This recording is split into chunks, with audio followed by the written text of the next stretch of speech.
Hello, my name is Shantanu Pandey. I am legal intern at Lexis and Company. Today I am going to talk about investigation and inquiry are crucial aspect of criminal justice system. The Code of Criminal Provision and Guidance for conducting investigation and inquiry in criminal cases. Here is an overview of key aspects related to the investigation and inquiry under CRPC. Power and duties of police.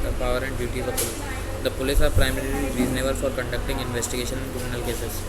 They have the power to collect evidence, examine witness, search and seize property, make arrest, and take other necessary actions to uncover the truth and establish the fact of the cases. Registration of FIR. The first information report is the initial document that sets the investigation process in motion. It is lodged with the police by the informant or the victim of the crime. The FIR contains information about the offence committing and it is based on initiating the investigation. Search and seizure. The police may conduct a search and seizure to gather evidence related to the crime.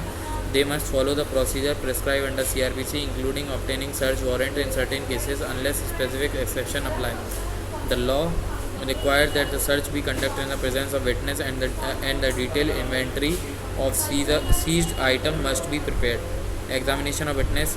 Witness play a crucial role in a criminal investigation. The police have authority to examine witness during the investigation process. Statement of witness can be recorded and their testimony can be used as evidence in subsequent trial. Role of magistrate. The magistrate play an important supervisory role during the investigation. The magistrate ensures the investigation is conducted lawfully and fairly and right of the accused and witness are protected. The magistrate may issue a direction to the police, monitor and program to the investigation and provide necessary permission in order to relate the investigation process.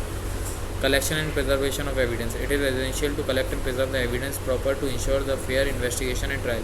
The police must collect all the relevant evidence including physical, documentary and testamentary evidence and maintain its integrity to establish the truth in the case. Close of investigation. Once the investigation is complete, the police submit a report to the magistrate, commonly known as a charge sheet or final report. The report contains detail of evidence collected during the investigation and identify the accused. The magistrate then decide whether to proceed with the trial or based on the content report. Thank you for any other doubt. Let us know through comments.